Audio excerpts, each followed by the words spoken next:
उद्धव ठाकरे ज्या मातोश्री 2 या निवासस्थानी राहतात त्या निवासस्थानाबाहेर 2 ड्रोन कॅमेरे दिसल्याचा दावा ठाकरे कुटुंबानं केलाय।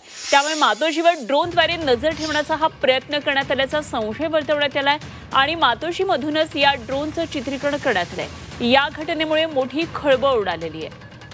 मुंबईतली दृश्य आहेत। मातोश्री निवासस्थानाबाहेर अशा प्रकारे ड्रोन आढळलेला आहे आणि या ड्रोनचं चित्रीकरण करण्यात आलंय ते मातोश्रीमधूनच। तर या घटनेमुळे एक मोठी खळबळ उडाली। यावर अनेक राजकीय प्रतिक्रिया सुद्धा आता उमटू लागलेल्या आहेत। तर हा दावा ठाकरे कुटुंबानं केलेला आहे। निवासस्थानाबाहेर 2 ड्रोन कॅमेरे दिसल्याचा हा दावा केलेला आहे। तर उद्धव ठाकरे ज्या मातोश्री 2 निवासस्थानी राहतात त्या परिसराची त्या निवासस्थानाबाहेर अशा प्रकारे 2 ड्रोन कॅमेरे दिसल्याचा दावा ठाकरे कुटुंबानं केला आहे। मातोश्री आणि त्याच्या आतलेसला परिसर हा हाय सिक्युरिटी झोन आहे। मग हाय सिक्युरिटी झोन कोणासाठी केलेला आहे? जे तिकडे राहत आहेत त्यांच्यासाठी। म्हणजे कोण राहतात? म्हणजे मातोश्रीमध्ये आदरणीय उद्धवजी असतील किंवा त्यांचं कुटुंब राहतो।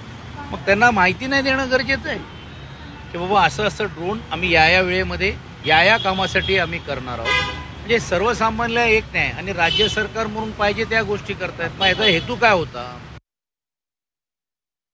उबाठाच्या लोकांना सहानुभूतीची फार गरज आहे निवडणुकीच्या अगोदर। त्यामुळेच त्यांनी कसलीही शहानिशा न करता, पोलिसांशी अथवा प्रशासनाशी चर्चा न करता पहिल्यांदा मीडियाशी बोलणं श्रेयस्कर समजलंय। कारण त्यांना कुठेतरी आता तोंडावर पडायची सवय झालेली आहे।